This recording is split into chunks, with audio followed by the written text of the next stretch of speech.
برشامة مباراة عنق الزجاجة. مدرب الفريق للترجي باتريس بوميل مدرب جديد قاد الفريق في 3 مباريات فقط في الدوري، 2 مكسب وتعادل في مباراة. بيلعب بطريقة 4-2-3-1.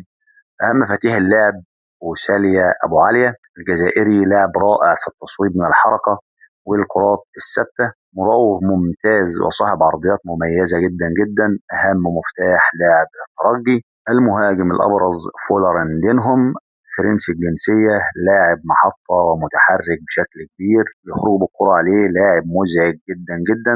أحرز مع ترجي 6 أهداف.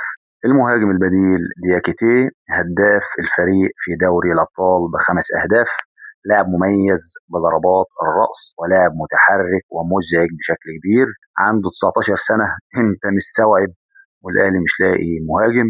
أهم ما يميز الترجي هو اللعب المباشر وضرب الخطوط، بيعملوها بشكل مميز جدا جدا زي ما احنا شايفين مع بعض. تاني شيء العرضيات المميزة الخطيرة بشكل مكثف، بيعملوها بشكل كبير جدا جدا مع الأطراف، بيعملوها بشكل مميز جدا جدا ويقدروا يشتغل عليه بشكل كبير.